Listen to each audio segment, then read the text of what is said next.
là, c'est ton sang qui est par terre. Celui qui a fait ça, il va le payer. Et maintenant, aujourd'hui, tu as un numéro d'écrou à partir de maintenant. C'est-à-dire Camara Adama, numéro 55 852. Et je me dis, ah ouais, en fait, là, à partir d'aujourd'hui, là, tout de suite, là, je vais passer 22 heures sur 24 avec un inconnu. C'est ma fille en plus. Ah. Non, on allait parler de toi en plus. Viens dire bonjour. Donc, tu veux changer de téléphone. Inch'Allah.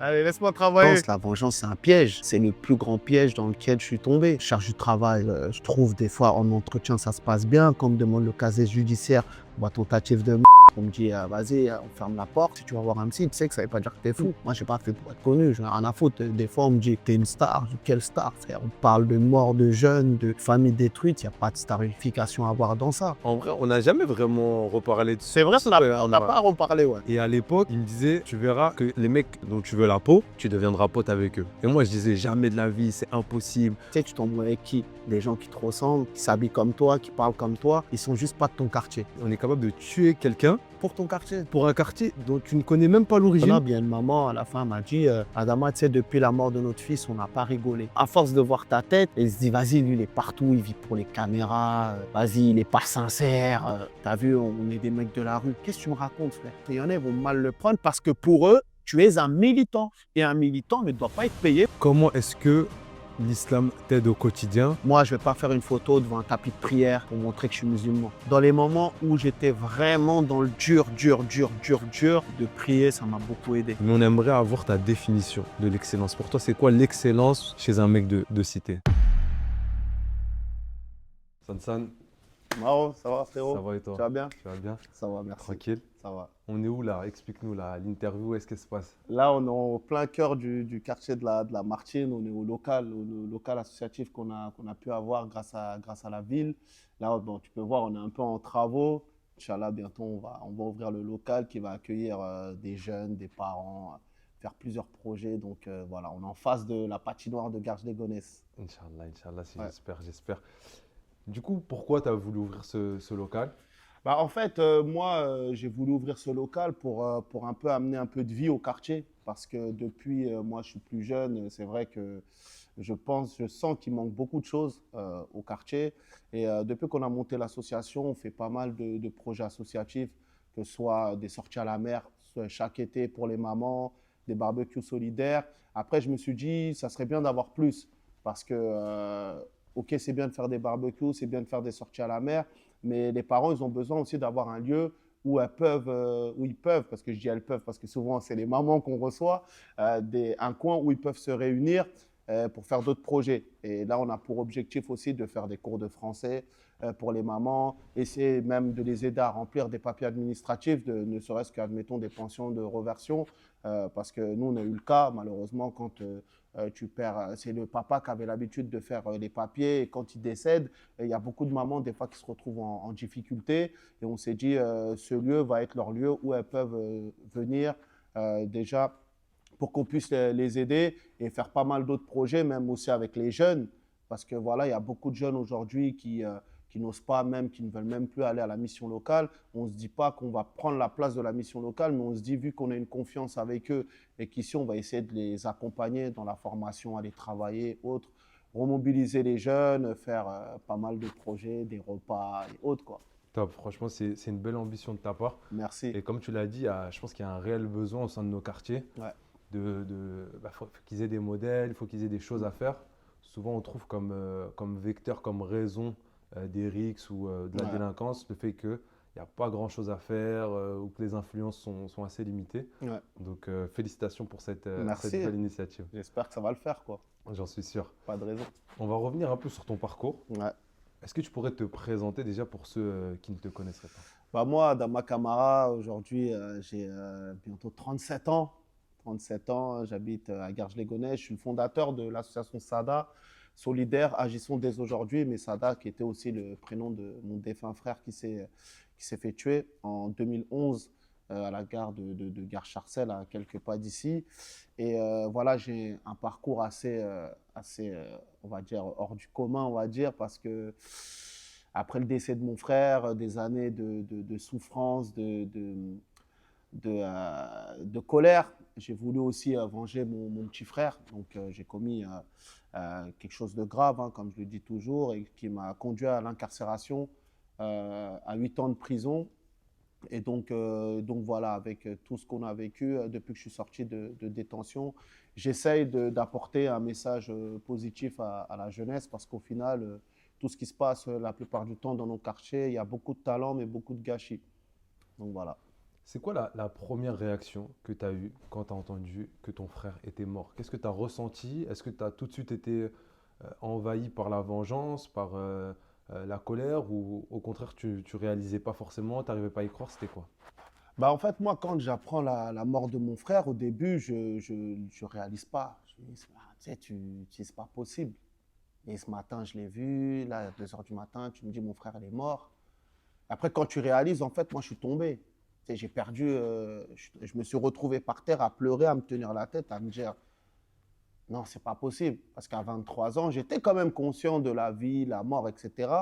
Mais comme la mort, elle n'avait jamais frappé quelqu'un de ma famille, euh, là, je me suis rendu compte que c'est quelque chose de terrible. Parce que la mort, c'est des choses, c'est un mot qu'on connaît, mais on n'apprend pas la mort à l'école. Tu vois, à l'école, on ne fait pas de cours sur la mort. Quand un proche il meurt, comment on doit réagir ou qu'est-ce qu'on doit faire.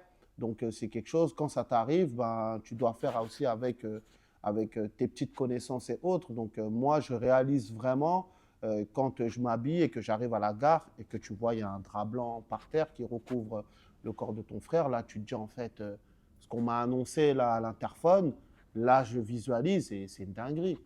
Et de là, direct la colère. Parce que tu as mal. Et le réflexe de quelqu'un qu'on tape, c'est de se défendre. Donc, moi, c'était la colère directe, la haine directe et de me dire celui qui a fait ça, il va le payer. Est-ce que tu avais pris consciemment la décision de te venger, ou c'est venu dans un deuxième temps? Est-ce que d'abord tu as accepté la mort de ton frère pour ensuite aller le venger, ou c'était pour toi un choix évident et direct d'aller le venger? Moi, c'était direct. En fait, quand je suis venu, j'ai vu la scène, j'ai dit non. Tu sais, là, c'est ton sang qui est par terre. Moi, c'était direct. Je me suis dit non, là, celui qui a fait ça, je vais le venger. Je vais me venger. Et après, la vengeance, en fait, elle s'installe en toi quand tu vois l'après. Tu vois ce que je veux dire, l'après-décès. Tu vois le choc par rapport à ta mère. Alors, tu rentres chez toi, tu vois ta mère, elle est couchée par terre. Parce qu'elle vient d'apprendre, elle a perdu son fils. Tu vois tes petits frères, tes petites sœurs qui pleurent. Ton père, tu le vois, ton père triste. Tu sais, nos papas, ils ne montrent pas leur tristesse. Mais là, tu vois ton père qui a les larmes aux yeux parce qu'il a perdu son fils. En fait, tout ça, tu te dis, non, celui qui a fait ça, il va le payer. Il ne peut pas nous laisser, nous, comme ça, avec de la souffrance, et lui, il va vivre sa vie normale. Et plus les années sont passées, plus les jours passent, plus la mort est vraiment présente chez toi parce que tu vois l'absence, et plus tu nourris cette envie de vengeance. Tu te dis, non, il faut que chez eux aussi, ils vivent la même chose qu'à la maison. L'incarcération, c'était comment concrètement? Tu as passé 4 ans en mandat de dépôt avant Ouais. d'être jugé. C'est quoi tes premières sensations? Est-ce que tu te dis que bah, même si je prends X années de prison, j'ai fait le bon choix? Ou est-ce que tout de suite après tu regrettes ton choix et tu comprends que là, il y a sûrement une grosse sentence qui va tomber? Bah, tu sais, moi, avant d'aller en prison, j'ai eu des potes qui ont fait de la prison, des frères aussi. Quand tu leur poses la question, la plupart du temps, à ceux qui ont fait la prison, ils te disent toujours, ouais, ça va, ça a été. C'était pas trop dur, les gars. Moi, on m'a toujours dit, non, ça va, ça a été. Il y en a, ils m'ont dit, ouais, moi, ma peine, je l'ai fait sur une jambe et autres. Entre ce qu'ils disent et la réalité, quand toi, tu vas le vivre, c'est deux choses différentes. Donc, moi, je suis conscient que quand je vais passer à l'acte, je vais aller en prison.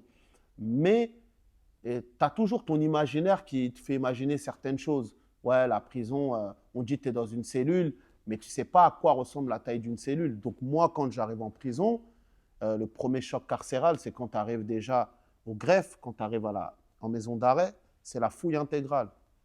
Donc je suis en face de 3 surveillants, fouille à poil, tu te déshabilles, tu te mets nu face à trois inconnus, tu te retournes, tu tousses, tu lèves les jambes, tu t'habilles, après tu passes aux empreintes, photos, une carte de circulation, et maintenant, aujourd'hui, tu as un numéro d'écrou à partir de maintenant. C'est-à-dire camarade Ama, numéro 55 852. Et après, tu te donnes pactage arrivant, drap, serviettes, produits hygiéniques. Après, direction la cellule.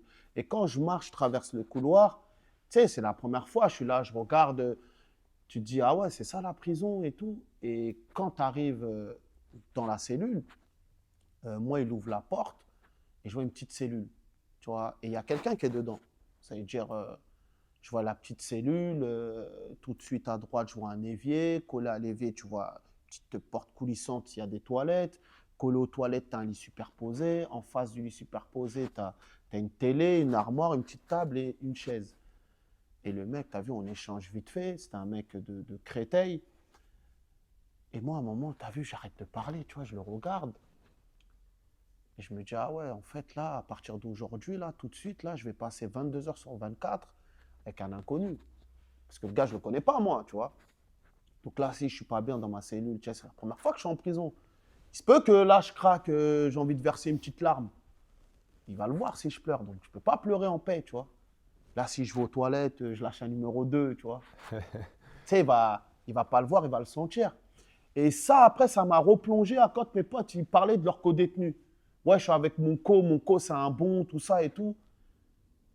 Mais ils ne m'ont pas raconté la réalité de ce que tu dois vivre aussi avec ton co-détenu. C'est-à-dire les joies, les peines, les odeurs des WC.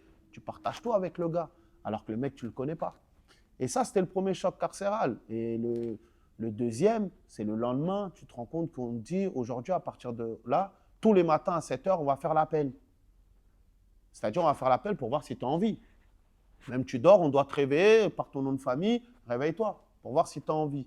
Et après, je vais à la douche, 10 minutes, c'est-à-dire, ils appuient sur un bouton, l'eau coule pendant 10 minutes. Il y a des prisons, il y a la douche en cellule, il y a d'autres prisons, il n'y a pas de douche. Et après, quand je sors de la douche, je demande aux surveillants, est-ce que la douche, c'est tous les jours à 7 heures? Qui rigolent, ils disent pas tous les jours. Ils disent c'est un jour sur deux. C'est-à-dire lundi, mercredi, vendredi, vu qu'on était à l'étage, en dessous, et au-dessus, c'est mardi, jeudi, samedi. C'est-à-dire tu te rends compte encore plus que, ah mais on me retire encore de l'hygiène et de l'humanité. Et là, tu te rends compte que tu es dans le dur. Parce que c'est facile de parler de prison, de dire, ouais, moi j'ai fait du placard. Mais tu as souffert. Et j'ai souffert en prison. Déjà, tu as l'enfermement, tu ne vois pas ta famille, tu as l'hygiène, sans compter la nourriture aussi. Donc, tu as toutes ces choses-là qui te montrent que là, en fait, tu as commis quelque chose de grave, tu n'es pas au Club Med, en fait. Parce qu'aujourd'hui, avec les réseaux, on peut voir des vidéos de personnes en prison. Tu as l'impression que la prison, c'est facile. Mais ce qu'il ne faut pas oublier, c'est que pendant une minute, les gens veulent vous montrer qu'ils résistent. Mais après la minute, il y en a qui vont verser des larmes. Donc c'est ça la réalité de la prison. Tu as aussi vécu une épreuve très très compliquée en prison, la Ouais. perte de ton papa. Malheureusement, ouais. Et je crois que la naissance de ta fille aussi, ou pas du tout? Non, ma fille, je l'ai eue avant. Ah, avant, ok. Avant, ouais. Ah bah super, ça me permet de rebondir là-dessus. Comment est-ce qu'on jongle entre la joie, je suppose, d'être papa Ouais. et de ne pas l'avoir parce qu'on est en prison, Mm. et de juxtaposer le tout avec le fait de perdre son père? Comment est-ce que toi, tu as réussi à tenir le coup et à supporter tout simplement cette épreuve? Attends, je Toi, regarde. t'inquiète, pas dessus. On s'en fiche, on va faire C'est ma fille en plus. Ah, en plus. Aliana, on allait parler de toi en plus. Vous êtes là pour l'instant? Non, non, vous avez le droit de rester là. Vous voulez partir ou vous êtes là pour l'instant?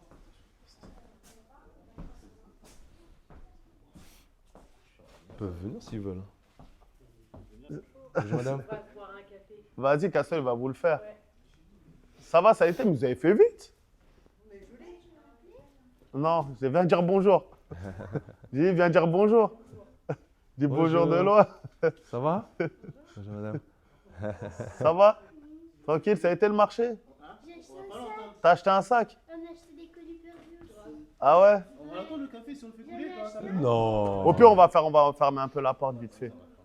Non, mais pas, même T'en as pas acheté un? besoin. le micro J'ai HF eu donc. une toxique, mais c'est pas pour mon téléphone. Il lui manque un iPhone 14. Ouais. Ah bah ah ouais, ça c'est ah ouais. C'est la plus grande escroquerie de tous les temps. Elle a acheté une coque iPhone 14. Mais non, mais t'as des colis perdus. Tu sais pas ce que t'as, on en a acheté.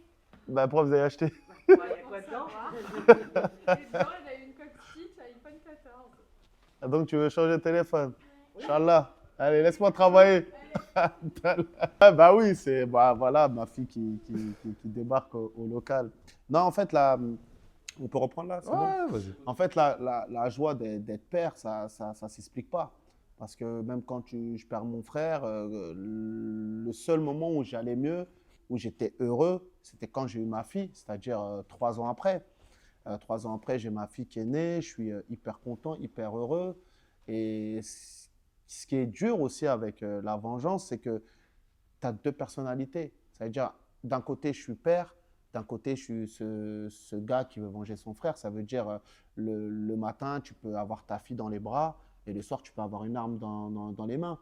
C'est ça le problème. Et que quand j'agis, je passe à l'acte, je ne pense pas à elle, je pense à personne. Et quand je suis incarcéré, là, je commence à penser à elle. Moi, quand je suis tombé, elle avait à peine 8 mois. Et quand tu vois ton enfant grandir au parloir, je le souhaite à personne, c'est horrible. D'abord pour elle, parce qu'elle voit son père en prison. Et après, pour toi aussi, parce que tu te dis, tu es en train de perdre tous ces beaux moments, ses premiers pas, ses premières danses, ses premières paroles, sa première rentrée scolaire. Tu sais, quand moi j'ai eu ma fille, j'imaginais tout ça. Je me suis dit, tu vois, à la rentrée, je vais aller stylé à la maternelle, tu vois, je vais me saper comme ça. Et tu dis ça, je ne vais pas le vivre. Ça veut dire, tu as ça, tu as beaucoup aussi de ses premiers pas. Quand elle va commencer à dire papa, ça, tu ne vis pas ces choses-là. Tu le vis à travers un parloir pendant 30-40 minutes. C'est une dinguerie, tu te dis. Là, tu regrettes, tu te dis, mais en fait, j'ai fait n'importe quoi. En gros, mon autre personnalité a pris le dessus sur ma vraie personne. Et là, je me retrouve incarcéré. Et surtout quand à un moment donné, elle prend de l'âge et qu'elle te dit, ouais, on est où ici? Tu as cette épreuve où tu la regardes, tu dois lui dire la vérité en fait. Qu'en gros, tu as fait une connerie et que là, aujourd'hui, je suis désolé de te faire vivre ça. Donc, tu as toutes ces choses-là. Et sans compter que quand moi, je passe à l'acte, je pense à certaines choses. En gros, ouais, ça se trouve, je vais prendre une peine à 2 chiffres. Quand je vais sortir, ma fille, elle aura tel âge.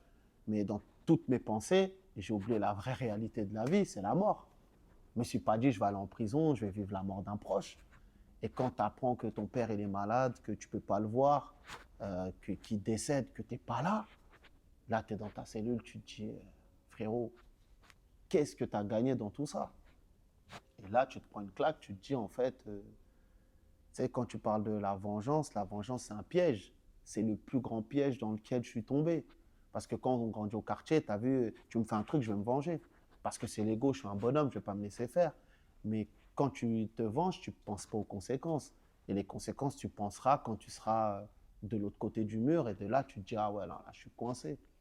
Donc effectivement, cet événement-là, ça m'a changé. Je me suis dit, non. Je me suis dit, non, tu as vu, qu'est-ce que j'ai fait pour mériter ça? Mais il faut assumer. On a souvent la vision des papas africains qui ne parlent pas beaucoup, qui ne s'expriment pas énormément sur leurs sentiments, qui ne disent pas souvent je t'aime à leur garçon, à leur fille. Toi, tu avais quelle relation avec ton papa? Est-ce que c'était un papa avec qui tu communiquais? Est-ce que vous aviez souvent des discussions? Comment est-ce que lui aussi il a pris cette nouvelle-là? Raconte-nous un peu. Moi, en fait, moi, avec mon père, on avait une relation fusionnelle incroyable. C'est-à-dire, on parlait. Moi, depuis que je suis petit, je lui posais trop de questions. Moi, j'étais quelqu'un de curieux. D'ailleurs, je posais des questions, je parlais. Et même la première fois, quand ben, je savais que j'allais avoir un enfant, tu sais, je ne savais pas comment lui dire. Mais il avait capté qu'il y avait quelque chose, tu vois.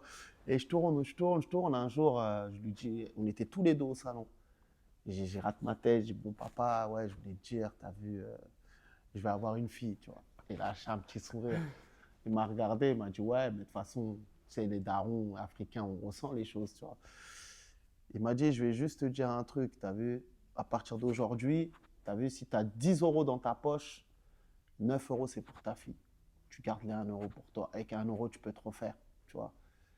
Et quand même il y a eu le décès de mon frère, il connaît nos caractères et il m'a dit pas de vengeance. Il m'a dit il ne faut vraiment pas vous venger parce que ça ne sert à rien. Tu as vu, c'était un croyant incroyable.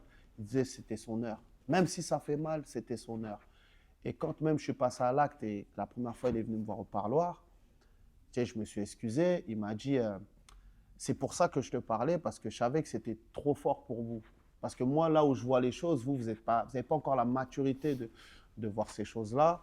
Et même quand j'apprends qu'il a un cancer et que je parle avec lui, les dernières choses qu'il me dit, c'est que tu vois, je t'avais dit quoi par rapport à la mort. Aujourd'hui, tu vas en connaître les conséquences avant ton procès.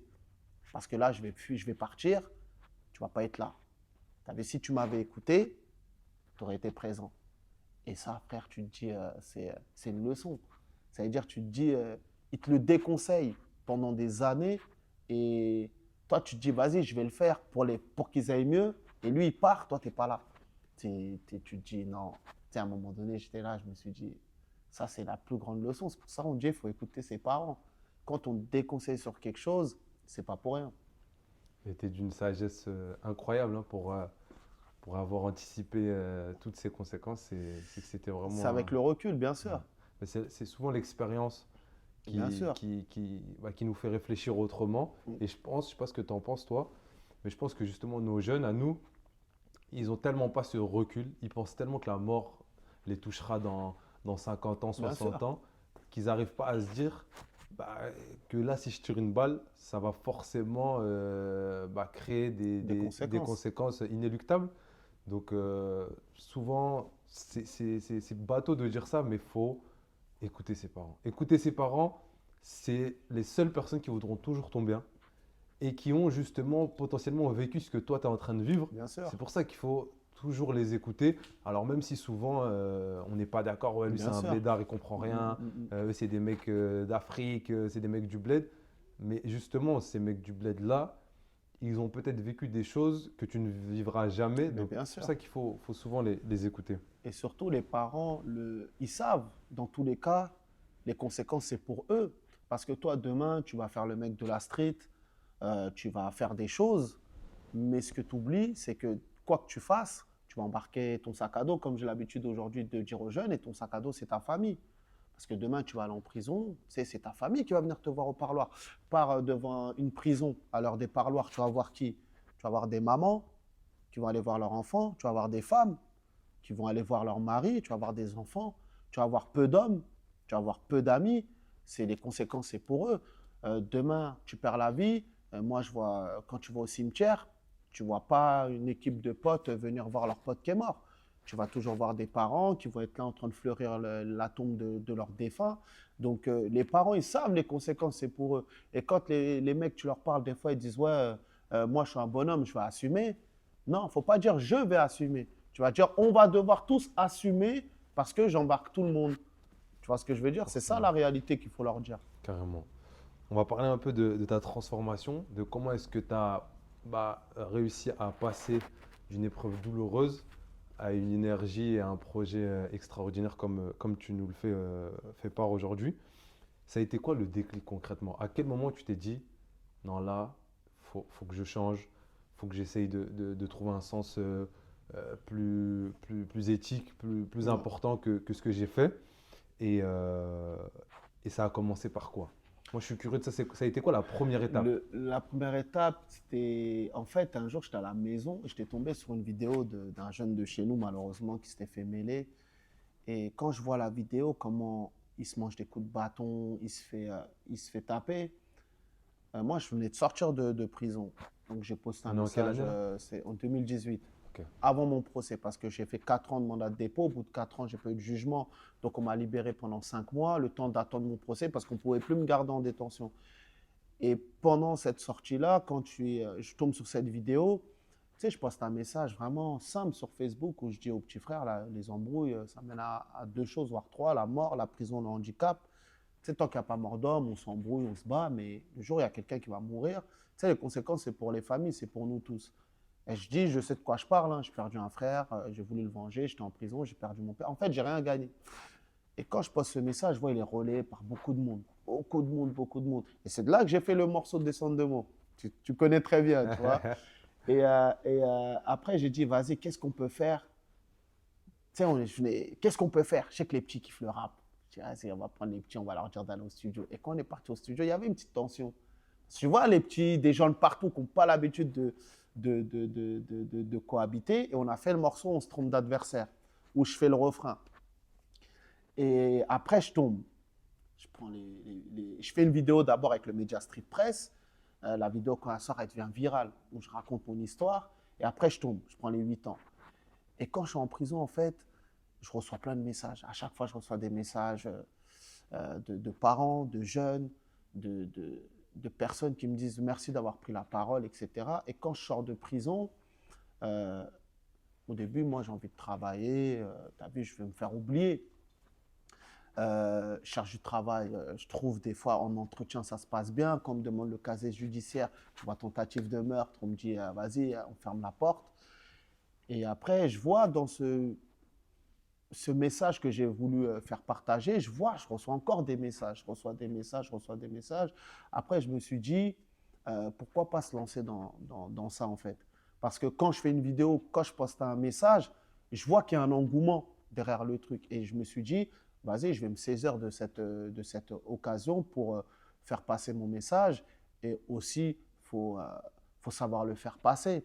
Donc, j'ai rencontré une association qui est faite par des procureurs, juges, assesseurs et autres qui font de la prévention. Tu vois, ils font beaucoup de prévention sur la justice des mineurs, à partir de quel âge tu peux aller en prison et autres. Et eux, ils m'avaient contacté parce qu'ils avaient vu ma vidéo. Et quand je parle avec eux, ils me disent, ouais, si tu veux, si tu es partant, nous, on peut te former sur la justice des mineurs et autres. Et après, voilà. Donc, j'ai passé presque 1 an avec eux et j'ai beaucoup appris. J'ai appris la justice des mineurs, à partir de quel âge un mineur il peut aller en prison, c'est-à-dire 13 ans. Mais nous, quand on est au quartier, on nous dit quoi? T'es mineur, tu risques rien. Mais quand tu te rends compte qu'à la justice, on te dit qu'à partir de 13 ans, tu peux aller en prison, en fait, tu te dis, mais c'est une dinguerie. Comment ça se fait ça? Nos petits ne le savent pas. Tout ce qui est à quoi sert un juge pour mineurs, un juge pour enfants. Et voilà. Et de là, après, j'ai monté l'association SADA, qui porte le nom de mon petit frère, et je me suis dit, moi, je vais juste faire des projets associatifs, distribution de denrées alimentaires, distribution de vêtements aux personnes qui sont dans le besoin. On s'est dit aussi, on va faire des sorties à la mer et autres. Et vu que d'un côté, je me professionnalise dans la prévention, je me suis dit, il faut que je fasse de la prévention là où il y a les jeunes, c'est-à-dire dans les écoles, dans les centres sociaux, dans les quartiers et autres. Et de là, après, j'ai monté un module, les modules qu'on peut présenter dans les établissements et autres. Et de là, après, je me suis lancé dans la prévention. Et j'ai vu que ça fonctionnait et que à chaque fois, on en demandait plus. Ça veut dire à chaque fois, j'essaie d'apporter un outil. Et quand je vois que beaucoup de personnes me contactent aussi, qui ont perdu un proche, qui n'osent pas aller voir un psy parce qu'ils se disent ouais, je suis pas fou pour aller voir un psy, mais je vais envie d'en parler à Adama. Je suis pas psychologue, frère. Tu vois ce que je veux dire? C'est-à-dire à chaque fois on vient me parler. Après je me suis dit bon, qu'est-ce que je peux faire aussi pour pouvoir aider ces familles? Donc j'ai vu qu'il y avait une formation accompagnement au deuil. Je me suis inscrit. J'ai fait ma formation accompagnement au deuil. Comme ça, aujourd'hui, quand les personnes viennent me parler, je sais quoi leur dire, je sais quoi leur répondre. Ce n'est pas parce que j'ai vécu la chose que je suis le meilleur placé pour t'en parler. Mais aujourd'hui, avec le recul, avec la formation que j'ai faite, aujourd'hui, je sais comment leur répondre, je sais quoi leur dire et de leur dire si tu vas voir un psy, tu sais que ça ne veut pas dire que tu es fou. C'est juste dire que tu as besoin de parler. Ce n'est pas parce que tu as un Renoir, parce qu'aujourd'hui, on dit oui, les Noirs, ils ne vont pas voir de psy ou les rebeux, parce que dans notre culture, on ne se plaint pas. On ne parle pas, mais tu peux. C'est un piège. C'est un piège, bien C'est sûr. un piège, ça. C'est pour ça qu'on s'enferme dans notre piège depuis longtemps. Et aujourd'hui, on peut accompagner ces familles, on peut leur dire faut aller voir un psy et autres. Après, derrière, je me suis dit, tu sais, quand les petits s'embrouillent, on voit toujours les mêmes choses. Tu vois, les vidéos qui deviennent virales, des petits qui s'entretuent. Et derrière, on ne sait pas ce qui se passe à la maison. Donc, j'ai eu l'idée de faire la série Rix. Je me suis dit, je vais aller interviewer les familles. Pourtant, je ne suis pas journaliste, mais je me dis, vas-y, go, on y va. Je l'ai fait avec le Media Street Press, qui est des journalistes. Après, derrière, on a trouvé un producteur, c'était France TV Slash, et on a fait la série Rix. Donc, on a été voir les familles de victimes pour qu'ils puissent s'exprimer comment ça se passe depuis qu'ils ont perdu un enfant, comment ça se passe à la maison. Et quand la série elle sort en 2021, elle tourne, que ce soit sur les réseaux, à la télé. Les gens, en fait, ils sont choqués. Ils se disent, c'est une dinguerie, la série. Mais moi, je leur dis, en fait, c'est ce qui se passe chez les gens. Ce n'est pas une question pour être connu ou quoi, on s'en fout. Moi, je n'ai pas fait pour être connu, je n'ai rien à foutre. Des fois, on me dit, tu es une star. Quelle star, frère? On parle de mort de jeunes, de familles détruites. Il n'y a pas de starification à avoir dans ça. Tu vois, et de là, après, on a fait la saison 2. Je fais des clips de sensibilisation avec les petits. En fait, à chaque fois, j'essaie de d'apporter un outil et d'inclure les jeunes. Parce qu'à un moment donné, moi, je prends de l'âge et c'est vous la relève. C'est ce que je dis aux petits, c'est vous la relève. Moi, mon objectif prochain, c'est de former des jeunes, qui sont passés par des parcours compliqués ou autres, pour qu'on puisse les mettre sur le terrain et aller travailler, les gars. Parce que c'est le travail qui paye. Clairement, clairement.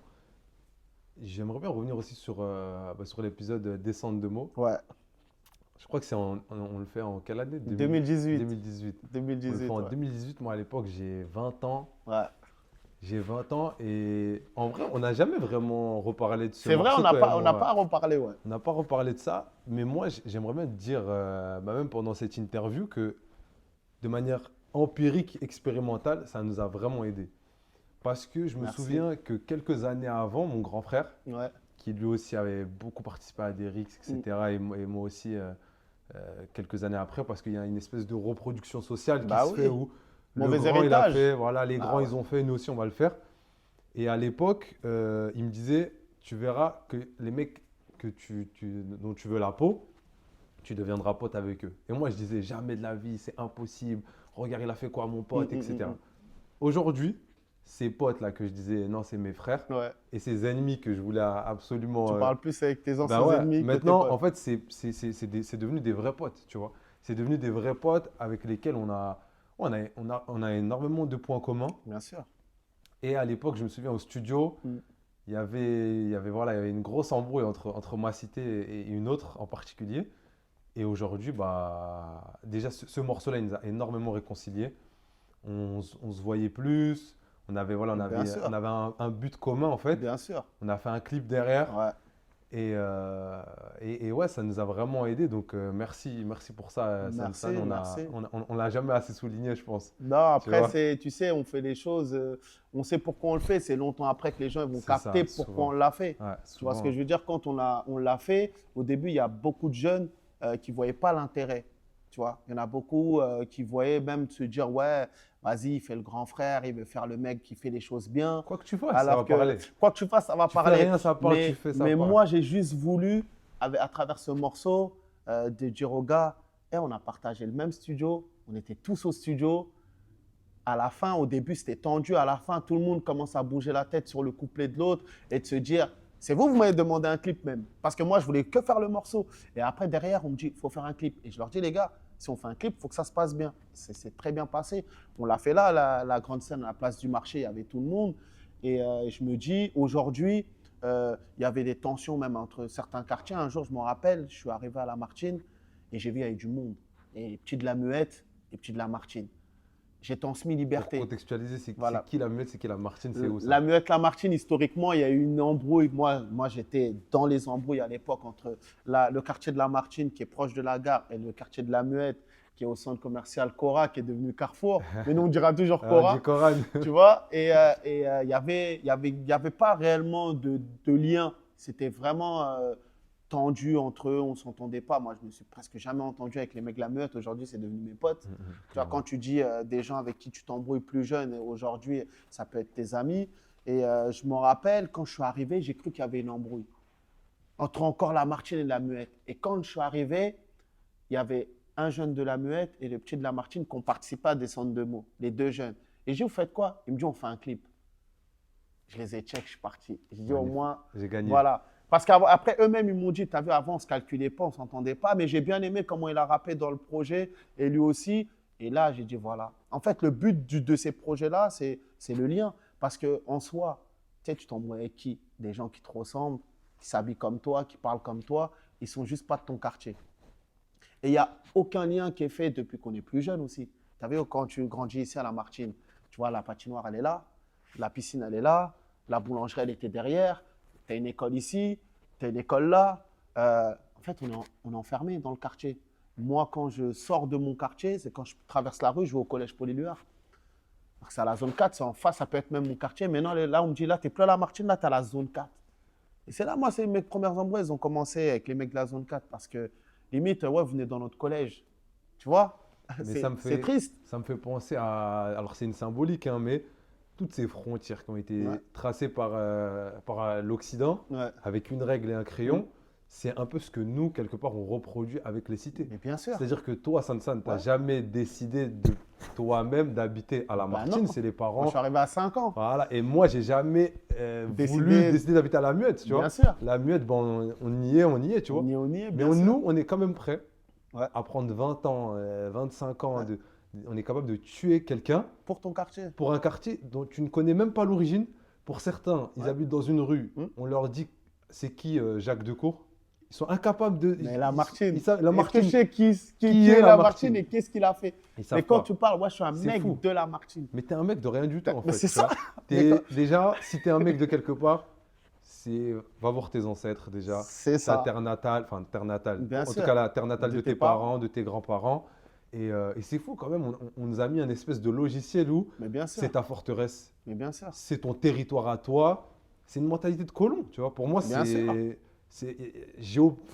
politiquement, tu sais, il y a plein d'idées Bien reçues sûr. qu'on s'est mis dans la tête. Et on se comporte souvent comme les gens qu'on critique.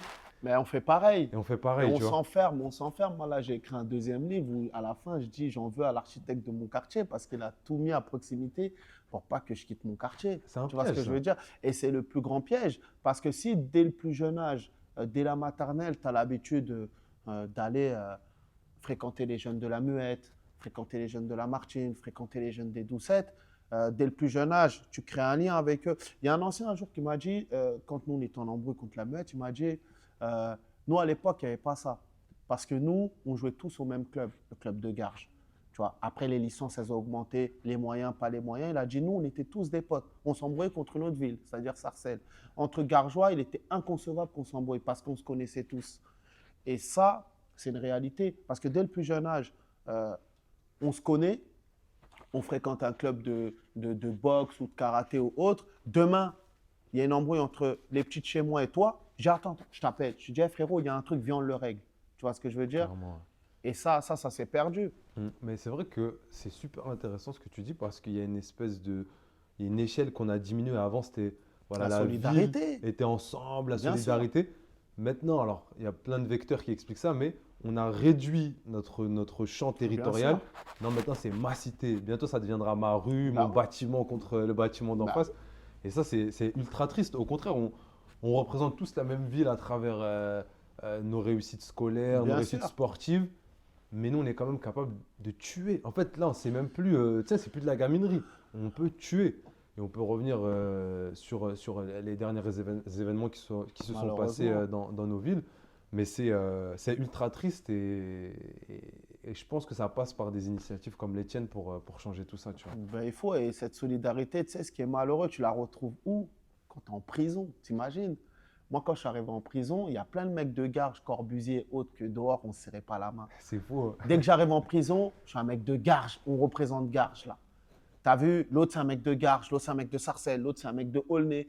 Et tu te dis, en fait, tu as cette solidarité qui se met direct. Ouais, c'est un mec de Garges, tac, vas-y, frérot, parce qu'on se connaît, en fait. Et c'est là que tu te dis, mais pourquoi cette solidarité, on l'a quand on est dans la difficulté et quand on est dehors, on fait les mythos? C'est triste, hein, mais bon. C'est triste, franchement. En plus, c'est super intéressant d'analyser ça d'un point de vue sociologique. Bien sûr. C'est-à-dire que quand je suis libre, j'ai aucun mal à mettre un coup de couteau à un mec du quartier d'en proche, face, ouais. mais de la même ville. Ouais. Mais en prison, les gars, là, on est tous dans la même On galère. est concentré. On est concentrés. Eh, tu viens de là, je viens de là. Viens, on essaye de s'arranger, on essaye, tu vois. C'est triste. C'est triste. J'aimerais revenir aussi sur tes projets qui ont énormément buzzé, fonctionné, sur Ouais. ta série notamment. Ouais. Il y a énormément d'émotions. Dans cette série, on Mhm. voit notamment des papas qui pleurent, des Ouais, mamans qui pleurent, malheureusement, ouais. qui ont perdu leur enfant dans des rixes. Pourquoi déjà tu as choisi de te focaliser sur les rixes? Parce qu'en vrai, en fonction de ton parcours, tu aurais pu te focaliser sur d'autres choses, hein, le règlement de compte, la drogue, Ouais, bien plein de sûr. choses. Pourquoi les rixes? Et comment est-ce que toi, tu as vécu le fait de réaliser cette série sur les rixes? Ça t'a rendu heureux? Au contraire, ça t'a Oui. conscientisé encore plus de cette problématique? Raconte-nous. Parce que, pourquoi les RICS? Parce que j'ai vécu les RICS, j'ai participé plus jeune et j'ai perdu un frère qui a pris un coup de couteau à la suite d'une embrouille.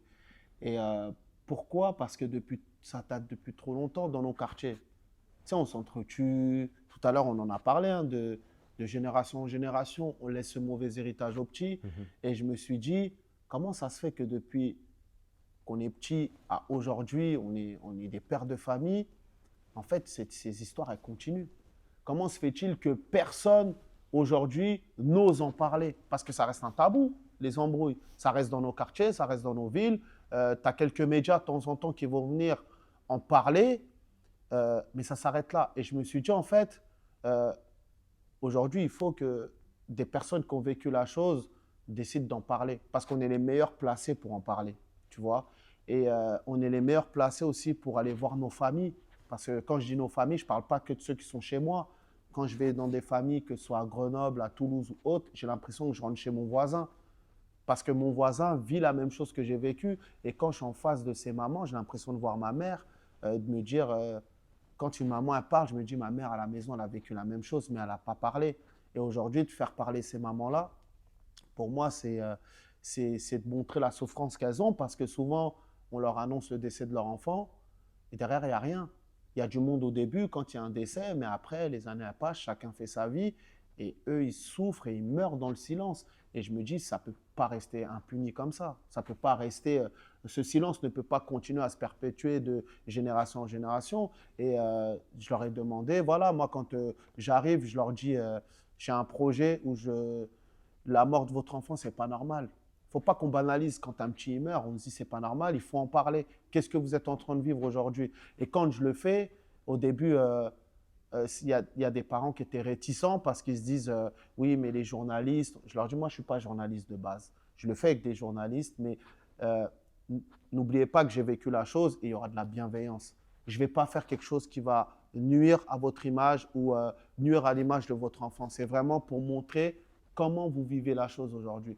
Et quand je fais l'interview avec ces familles qui pleurent, hein, et qu'à la fin, ils rigolent, moi, c'est à Grenoble, il y a une maman, à la fin, elle m'a dit Adama, tu sais, depuis la mort de notre fils, on n'a pas rigolé. Et là, aujourd'hui, on a parlé, après, on a rigolé. C'est-à-dire, au-delà de l'image que tu peux voir, c'est comme une thérapie qu'ils sont en train de faire. C'est qu'ils sont en train de parler parce qu'il n'y a pas de lieu où ils peuvent parler librement de la mort de leur enfant et en face d'une personne qui sait ce qu'ils sont en train de vivre, tu vois. Donc moi, oui, c'était au-delà d'être une fierté d'avoir fait cette série, c'est de dire on peut le faire. On peut le faire, on ne va pas toujours attendre que les gens le fassent pour nous. On va le faire. Et il faut le faire parce que voilà, aujourd'hui, la première saison, on a eu du mal à convaincre les gens. Et ce qui est malheureux, aujourd'hui, on en a trop. Aujourd'hui, je peux faire, chaque année, j'en parlais avec Mathieu Bidan, hein, avec qui je réalise la série Rix. On s'est dit il n'y a pas longtemps, malheureusement, chaque année, on peut faire une saison. Mais aujourd'hui, on prend le temps d'aller ailleurs parce que faire des interviews de personnes qui ont perdu un proche, on peut le faire. Mais si on veut avancer dans la réflexion, il faut qu'on aille un peu plus loin de ce qu'on fait. Et donc voilà. J'avais une réflexion qui m'est venue en tête en préparant l'interview, c'est que bah, quoi que tu fasses dans la vie, tu es critiqué. Bien sûr. On dit souvent que nul n'est prophète dans son pays. Bien sûr. Je pense que toi, tu dois recevoir énormément de critiques de la part, je sais pas moi, des médias ou même des moins jeunes, enfin des plus jeunes, pardon, qui disent allez, ils nous cassent la tête, nous, on veut juste vivre notre vie, etc. Tu le prends comment, toi? Est-ce que ça te démotive ou au contraire, tu te dis que le travail, ouais, il y a un gros travail qui reste à faire et que je ne vais pas lâcher le steak, quoi? Tu sais, malheureusement, tu vas vivre sur les critiques des uns et des autres parce que les gens, à force de voir ta tête, ils se disent, vas-y, lui, il est partout, il vit pour les caméras, vas-y, il n'est pas sincère. Moi, des fois, je me dis, les gens, ils ont le droit de penser ce qu'ils veulent. T'as vu, moi, ça me touche pas. Depuis le début, quand j'ai commencé ce truc-là, moi, je ne regarde pas les commentaires. Tu vois.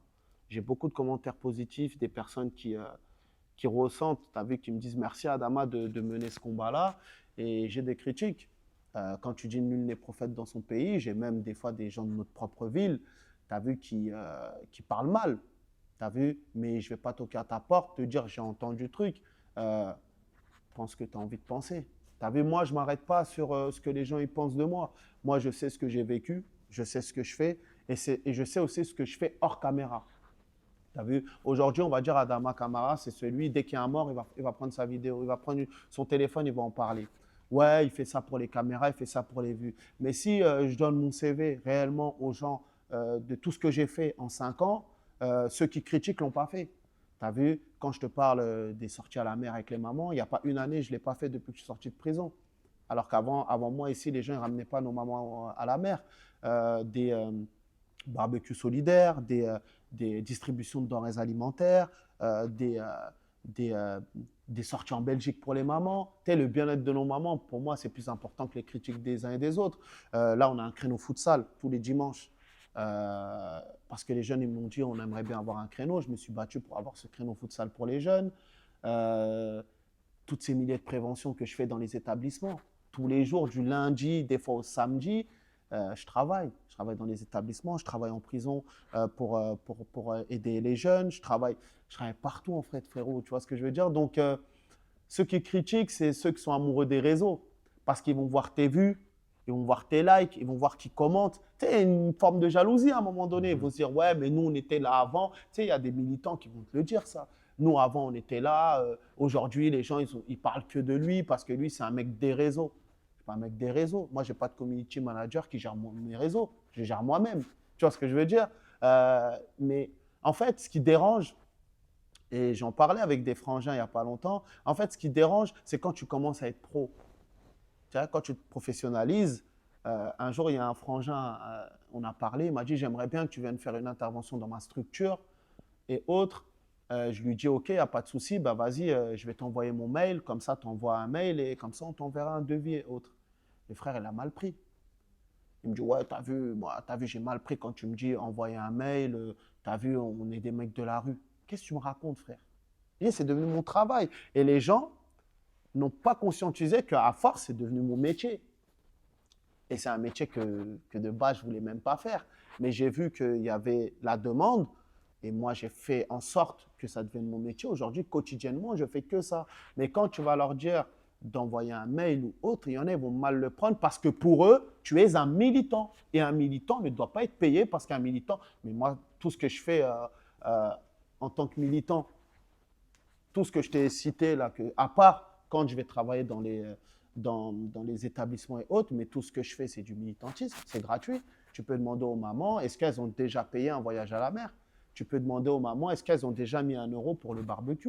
Tu peux demander aux jeunes par rapport au créneau futsal, est-ce que j'ai dit aux jeunes, il faut vous adhérer à l'association? Non, il y a plein de choses que je fais gratuitement. Mais les gens, ils vont retenir que tes vues, les réseaux. Et c'est une forme de jalousie, mais après, ça fait partie du jeu. De toute façon, quand on critique, c'est que tu avances. Vous faites un magnifique projet, il y aura des critiques. Et il ne faut pas vous arrêter sur ça. Frère, moi, je suis un TGV, je suis un direct, moi. Je ne m'arrête pas aux stations, la station des critiques, ce n'est pas pour moi. Moi, Tout droit. Tout droit, tout Tout droit. droit, C'est ce c'est que ça. je dis aux jeunes, tout droit, les mecs. La mentalité tout droit, non, c'est ça. J'aimerais aussi parler de spiritualité avec toi. Ouais. En France et notamment dans les cités, on a justement cette perte de spiritualité qui, selon moi, va créer de la décadence, une perte de valeur, perte de repères. On entend beaucoup de familles qui divorcent. Donc les enfants souvent grandissent dans des environnements compliqués, etc. Toi, tu es musulman. Ouais. Alhamdulillah. Ouais.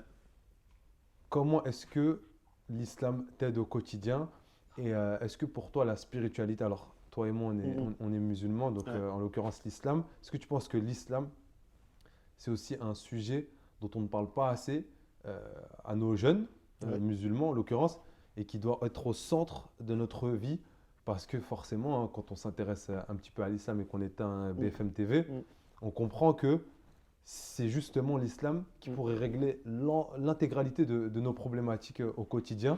On ne tue pas, on ne vole pas, on ne frappe pas, on pardonne, on doit être miséricorde. On a 5 prières par jour, justement, comme un médicament pour venir purifier ce qu'on a Bien dans notre sûr. cœur. Qu'est-ce que tu en penses, toi? L'islam, comme toutes les religions, tu vois, parce qu'aujourd'hui, chacun il a le droit de croire à sa religion, de s'y accrocher. L'islam, moi, pour ma part, la religion, comment je la vois, je l'ai vécu, je l'ai vu à travers la sagesse de mon père aussi.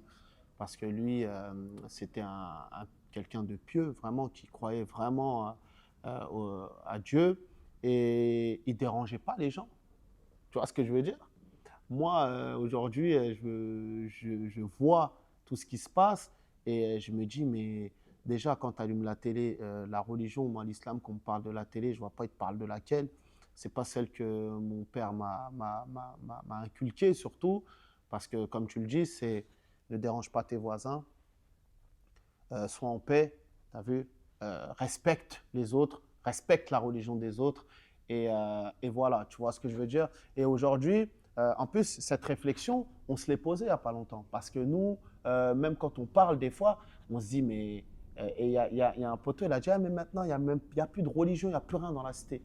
Tu as vu, c'est des musulmans 2.0, tu vois, ils parlent de religion alors qu'ils sont sous bédo, ils sont sous cheese et autres. Et moi, je pense qu'à un moment donné, pour beaucoup, la spiritualité, ça les a aidés. Et ça t'aide à t'apaiser, ça t'aide à aller de l'avant, ça t'aide à réfléchir autrement. Parce que moi, pour ma part, je ne l'expose jamais. Tu as vu? Moi, je ne vais pas faire une photo devant un tapis de prière pour montrer que je suis musulman. Tu vois ce que je veux dire? Moi, je vis ma religion personnelle parce que je ne dérange pas les uns et les autres, de un. Et surtout, on n'est pas parfait. Tu vois ce que je veux dire? Et quand tu as des personnes qui, aujourd'hui, moi je tombe sur beaucoup de choses et tout. Des fois, tu tombes sur certaines choses. Les gens vont retenir quoi? Ah, mais t'as vu, il fait des photos où il est en tapis de prière. Après, il est en concert où il fait twerker des meufs. Tu vois? Tu sais, les gens ils vont être là toujours pour te juger. C'est pour ça que moi, la religion, je le vis personnellement. Je ne l'expose pas. Mais pourtant, tout le monde sait que la plupart savent que je suis musulman, tu vois. Je ne l'expose pas et c'est une forme de me protéger aussi. Tu as vu, je me protège, je protège les miens et je sais que dans les moments où j'étais vraiment dans le dur, tu sais, de prier, ça m'a beaucoup aidé. Beaucoup, énormément, tu vois. C'était le seul truc, c'était mon seul bâton pour me relever, tu vois. Et je me dis, ça m'a beaucoup aidé. Et j'ai beaucoup appris certaines choses. C'est pour ça que des fois, je me dis, faut que les jeunes, ils ont un but. Tu vois ce que je veux dire? Ils ont un but. Et avant, nous, on avait les frères qui venaient faire des prêches. On les voyait à la BAC. On courait, tu vois. Ouais. Et quelques années après, aujourd'hui, des fois, je me dis, quand j'arrive dans un quartier, pourtant, je suis pas en djellaba ou autre, on dit, waouh, il y a Adama, il va nous faire mal au crâne et autres. Et moi, comme je leur dis, les petits frères, en fait, c'est des rappels que je vous fais. Ouais, c'est la même chose. Hein. C'est la même chose. Moi, c'est un rappel que je te fais. Bien sûr. Et quand je te dis, mais les conséquences, ça va être pour ta famille et qu'à un moment donné, tu vas être face à des conséquences, c'est pour te rappeler que la réalité, elle est là. Il n'y a pas longtemps, je parlais avec un humoriste. J'ai échangé avec lui. Il m'a dit un jour, il m'a dit, ouais, il y a un frère qui lui a dit, tu sais, un ancien. Il lui a dit, t'as vu, des fois, il y en a, ils font des vidéos, etc. Ils font des rappels. Il a dit, le gars, il m'a dit, c'est comme quand tu es sur l'autoroute. Tu sais que tu es à 130, mais à un moment donné, tu auras un panneau, rappel, 130. C'est comme la vie, frère. Tu as vu? La vie, à un moment donné, tu auras un rappel. Et quand tu fais le rappel aux jeunes, il faut voilà, leur faire prendre conscience que. Mais en tout cas, oui, la religion, c'est pour moi aussi, pour ma part, c'est important. Et on le disait avant l'interview, les jeunes, et c'est un message pour eux aussi, vous avez deux choix. Bien sûr. C'est soit vous comprenez de vous-même, soit la vie va te faire comprendre les choses. Voilà, et je te jure que la vie, elle est intraitable. Elle n'a pas de pitié. À un moment donné, tu ne pourras plus faire marche arrière. Exactement. Et quand on te parle, ne néglige pas. Quelqu'un qui s'arrête, même des fois, tu peux marcher dans la rue, tu peux croiser quelqu'un, il va te raconter des choses. Des fois, tu te dis, mais c'est un fou, lui. Ne néglige pas quelqu'un qui prend le temps de te parler. Carrément. T'as vu? Parce que si tu veux faire la rue, elle est là, frère. On en a vu des gens mourir. Hein. On a vu des grands mourir, des petits mourir, des potes mourir. Et c'est un rappel. Hein. C'est comme l'autoroute, c'est un rappel. Et que la vie, à un moment donné, elle va te montrer que tu restes qu'un humain. Parce que tu peux faire tout ce que tu veux. Tu vas toujours trouver plus fort que toi, plus fou que toi. Et à un moment donné, quelqu'un qui va t'arrêter. Et la justice, elle va t'arrêter à un moment donné. Tu peux être un tueur, un vendeur de tout ce que tu veux, tu vas t'arrêter à un moment donné. Tu vois, et on le voit, hein. Moi je le vois, même quand tu vois des. Admettons, je prends le cas de Redouane Faïd, tu vois les évasions, etc. Tu sais, les petits, ils remarquent que ça. Ouais, t'as vu, il s'est évadé, il est chaud, il est chaud. Et aujourd'hui, tu vois, quand tu vois sa fin de peine, elle est en 2060, je crois, c'est une dinguerie. Personne n'aimerait être à sa place. Tu vois ce que je veux dire? Donc, à un moment donné, on va t'arrêter. Soit par une décision de justice, ou soit la mort. Carrément. Et de toute façon, il n'y a que deux choix dans ce genre de situation et c'est dommage d'en arriver là, tu vois. C'est triste. C'est triste parce que tu peux t'en prendre qu'à toi-même, on te l'a répété 10 fois, Tu as fait ton choix, tu as fait ton choix et choisir c'est renoncer. Et tu as renoncé à bien sûr. Tu as fait un choix. ta vie, à plein de choses, à plein de bons moments et c'est vraiment triste. Dans cette chaîne, on a envie de promouvoir l'excellence. Et on estime que toi, tu es l'incarnation en tout cas de ce principe-là. Merci. Mais on aimerait avoir ta définition de l'excellence. Pour toi, c'est quoi l'excellence chez un mec de cité? Pour moi, c'est la détermination et de se dire, hein, on peut réussir. Il n'y a pas, c'est pas fait pour nous. Tu sais, des fois, tu parles à des personnes, ils vont te parler de politique ou autre, ils vont te dire, c'est pas fait pour nous. Tu vas vouloir écrire un livre, ouais, c'est pas fait pour nous. Moi, je prends mon exemple hein, pour mon livre. Quand je prends la décision d'écrire un livre, au début, je me lance dans ce projet. Vraiment, je me suis dit, parce que en fait, c'était un défi. Je parlais avec une journaliste, elle me dit, moi, je ne regarde pas les réseaux, je ne regarde pas YouTube. Moi, je suis une bobo parisienne, voilà. Mais si demain, tu écris un livre, peut-être que je vais le lire. Elle a dit, c'est un mec déter, tu vois. Quand je prends les 8 ans, je retourne en prison. Et sa phrase, elle tourne dans ma tête et je me dis, vas-y, je vais me lancer. Parce que je veux que ce message soit vu aussi par les bobos. Il n'y a pas que les mecs de quartier. J'aimerais que dans d'autres circonstances, dans d'autres sphères, parce qu'il y a deux sphères, hein, dans d'autres sphères, on puisse dire, ah mais quand même, la France d'en bas, ils vivent ça. Et quand je me lance dans l'écriture du livre, moi quand j'étais à l'école, comme je l'ai dit en off, vous voyez, j'étais dyslexique. Moi, je ne savais pas lire, moi. Pourtant, je suis né en France, j'ai grandi ici, je parle très bien. Tu ne captes pas que je ne sais pas lire. Mais quand il faut lire, je suis là en train de lutter, j'ai des gouttelettes et j'ai abandonné. Échec scolaire, tout ça. Et là, je me suis dit, oui, je vais écrire un livre.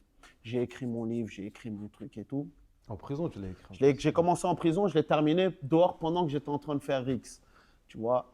Et après, on l'a corrigé et tout. Et après, pourquoi j'ai voulu le faire moi-même? Parce que j'aurais pu m'asseoir. Parce que quand je suis sorti, j'ai rencontré une maison d'édition. Parce qu'à un moment donné, il est vrai que j'avais fait un petit buzz, que ce soit sur les réseaux et les médias. J'ai plein de monde qui me contactait. Et il y a une maison d'édition un jour qui m'a contacté. Adama, voilà, on a vu que tu es en préparation d'un livre, on veut te rencontrer. Et je vais dans leur bureau, à Montparnasse, 47e étage. Tu vois la Tour Eiffel, tu vois l'Arc de Triomphe. Tu vois, ils m'ont mis plein la vue. Plein les yeux. Tu vois. Et après, ils me disent, ouais, et tout, tu as écrit un livre et tout. Je dis, ouais, j'ai écrit mon manuscrit, tout ça et tout. Ils me disent, non, mais tu as vu, nous, notre ADN, c'est pas ça. Nous, tu vas t'isoler avec quelqu'un, tu vas lui raconter ton histoire, il va se mettre dans son truc, et voilà. Et après, on te fait une avance, tu as vu, ils m'ont proposé, je crois, 20 000 € d'avance, tout ça et tout. Je dis, OK. Et je suis descendu. Quand j'étais dans l'ascenseur, je descendais, et j'avais le seum. Je me suis dit, attends, je me prends la tête à écrire un manuscrit, tu ne prends même pas le temps de le lire. Mais parce que pour toi, je suis un mec de cité. Un mec de cité ne peut pas écrire. Je dis, OK, je descends, je sors. Et quand on sort du rendez-vous, je dis à ma collègue, je dis, ah, c'est mort. Rien faire chez eux, moi.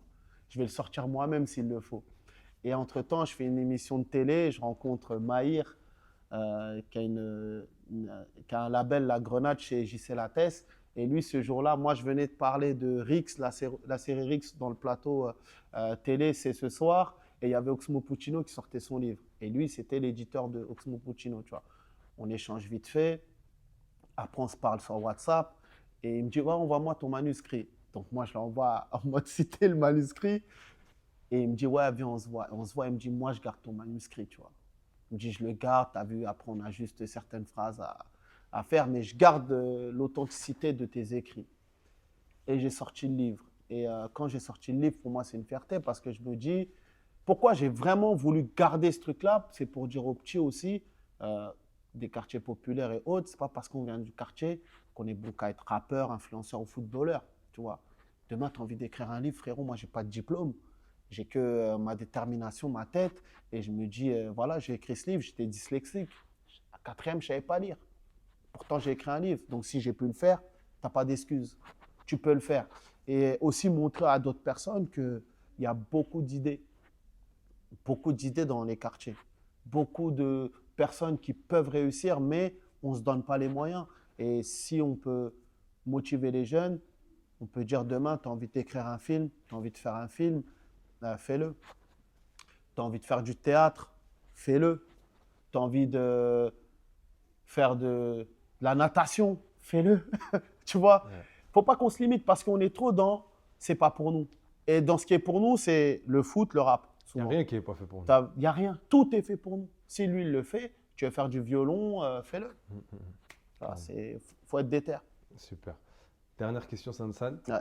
La chaîne s'appelle Les Cités dorment et la maxime de cette chaîne, c'est Les Cités dorment, réveillons-les pour les transformer en cités d'or. Est-ce que tu penses que les cités ont la capacité de se transformer en cités d'or? Largement.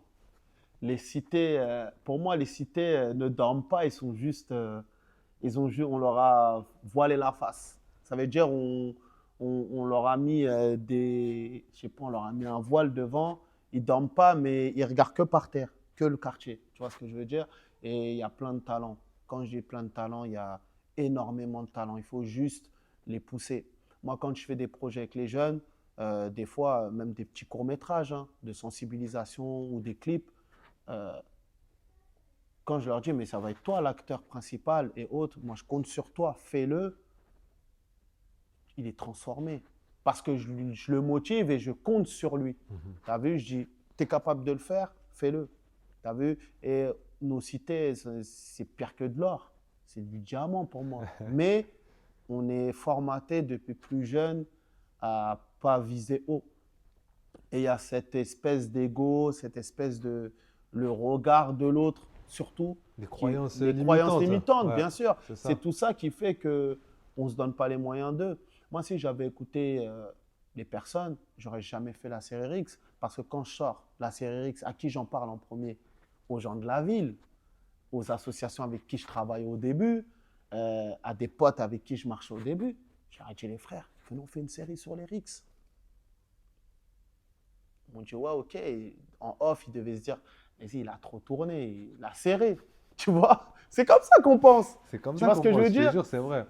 Et quand après, ils ont vu le truc se faire, après, les gens ils vont dire, après, les gens ils changent, ils disent, ouais, mais lui, il vit pour les caméras. Ah, comme Tu ça. vois? Ouais. Et c'est pour ça que je dis, en fait, faut faire les choses tout droit. Tu as un TGV, tu n'arrêtes pas à la station jalousie, à la station critique. Moi, je fais du tout droit. Pendant que toi, tu parles, moi, je suis déjà parti, moi. Et ouais, non, les cités, ils ont du talent. Il faut juste motiver cette jeunesse. C'est le but de la chaîne. Il faut. Merci à toi, Sansan, frérot. Merci, mon frérot. Ça m'a fait plaisir. C'était une belle interview pour moi. C'est carré, frérot. Yes. Merci. Merci à toi.